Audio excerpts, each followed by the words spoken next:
नमस्कार प्यारे दोस्तों। तो आज देखते हैं मैथ और रीजनिंग क्या देखेंगे। बीपीएससी टीआरई पॉइंट 4.0 में हम लोग देखेंगे कि आप मैथ का स्ट्रेटजी कैसे बनाएं, मैथ का रणनीति आपका क्या होना चाहिए।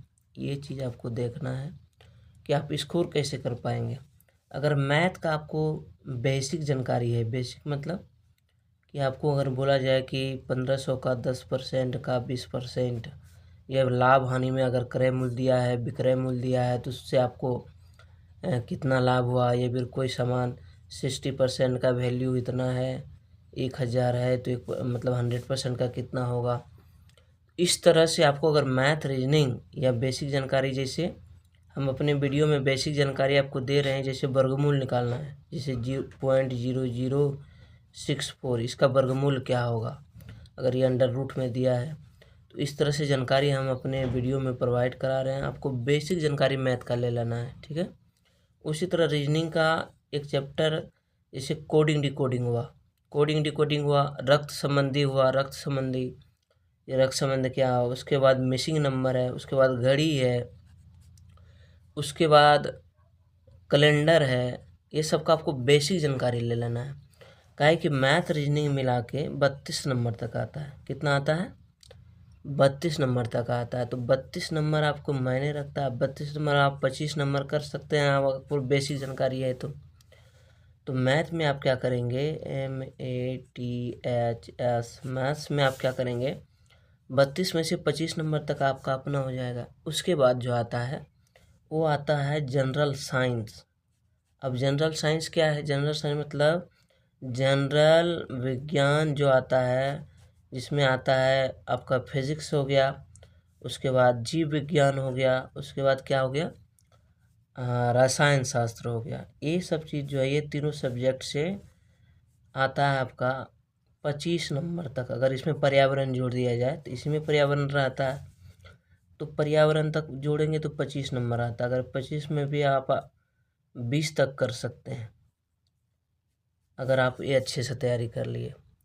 इसको तैयारी करना है 6 से लेके 12 तक का साइंस। इसमें आपको बेसिक नॉलेज ले लेना है मैथ और रीजनिंग में, और साइंस इतना पढ़ लेना है तो ये आपको 45 नंबर तक काम हो जाएगा। मतलब अगर आप अच्छे से तैयारी कर ले तो 50 नंबर तक भी इसको पहुंचा सकते हैं। अगर ये चीज़ आपका हाथ में है, इसमें आपको गलती होने का चांस कम रहता है। और उससे दूसरा नंबर आता है, जैसे आप जीके का तैयारी करेंगे, जनरल नॉलेज का, तो उसमें आप हिस्ट्री हो गया, फिर ज्योग्राफी हो गया, है ना, इकोनॉमिक्स आता है और पॉलिटिक्स से आता है, ठीक। और उस करेंट अफेयर हो गया। उसके बाद इसमें भी होता है कि अगर बिहार में एग्ज़ाम हो रहा है बीपीएससी का, तो बिहार से रिलेटिव क्वेश्चन आता है, तो उसको भी आपको देख लेना है। और हिस्ट्री में आपको जो है ना, राष्ट्रीय आंदोलन से आता है, भारतीय राष्ट्रीय आंदोलन से हिस्ट्री में क्वेश्चन आता है। तो इस तरह से अगर आप फॉलो करेंगे कि मैथ को बेसिक आप जानकारी ले लें, रीजनिंग और मैथ का, उसके बाद साइंस में आप दिमाग लगा लें, तो साइंस और मैथ को तैयार अच्छे से कर लेते हैं। इसमें क्या होगा कि आपके हाथ में बैलेंस आ जाएगा, और बैलेंस आ जाएगा तो आप समझ ही रहे हैं कि आपका स्कोर इंक्रीज हो जाएगा और अच्छा नंबर ला सकते हैं।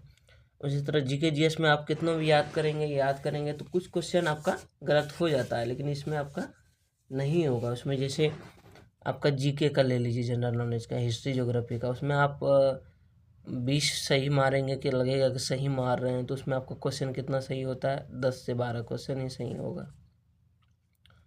जैसे 30 क्वेश्चन का आप कर रहे हैं तो आपको 12 से 15 नंबर ही आता है। मतलब इस तरह से एक नंबर जो है जीके जीएस में आता है। लेकिन अगर आप मैथ और रीजनिंग और साइंस को अच्छे से पढ़ लेते हैं तो आप इंक्रीज करने में, और मैथ में पढ़ना भी क्या है, तो बेसिक पढ़ना है। बेसिक क्या, जैसे प्रतिशत हुआ, प्रतिशत का आपको बेसिक पढ़ना है, बेसिक जानकारी ले लेना है।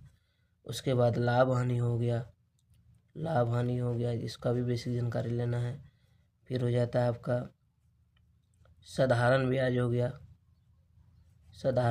हो गया, लाभानी साधारण ब्याज प्रतिशत, उसके बाद आपका ये हो जाता है चक्रवृद्धि ब्याज, फिर हो जाता है अलजेब्रा को बेसिक जानकारी ले लेना है। और उसके बाद क्षेत्रमिति आता है। क्षेत्रमिति का भी 4-5 क्वेश्चन आ जाता है, 3 से 4 क्वेश्चन है। क्षेत्रमिति में जितना भी सूत्र है पहले सूत्र को याद कर लेना, बेसिक जानकारी लेना है। जैसे आयत हो गया, उसके बाद हो गया वृत्त हो गया, फिर वर्ग हो गया, फिर समबाहु त्रिभुज हो गया। ये सब के बारे में बेसिक जानकारी आपको ले लेना है, ठीक ना। और इसका सूत्र तो आपको याद होना ही चाहिए। इस तरह से अगर आप स्ट्रेटजी को फॉलो करते हैं तो ज़रूर आप अच्छा मार्क्स ला सकते हैं बीपीएससी TRE 4.0 में। मैं तो आपको एक सिंपल जानकारी दिया कि इस तरह से आप स्ट्रेटजी फॉलो कर सकते हैं। और अपने हम चैनल पे अपना बेसिक जो है ना, बेसिक मैथ करा रहे हैं, बेसिक मैथ करा दे रहे हैं, जिससे आपको जैसे वर्गमूल निकालना, महत्तम संवर्तक निकालना, लघुत्तम संवर्तक निकालना, भिन्न अगर दिया है फ्रैंक में तो उसको कैसे बदलना है, इस तरफ से हम वीडियो बना रहे हैं और अपने चैनल पे डाल रहे हैं। तो ये वीडियो पसंद आए तो ज़रूर लाइक करें दोस्तों, अपने दोस्तों में शेयर करें। इस तरह से आप तैयारी करेंगे तो 100% आपको सफलता मिलेगा। Thank you. अपना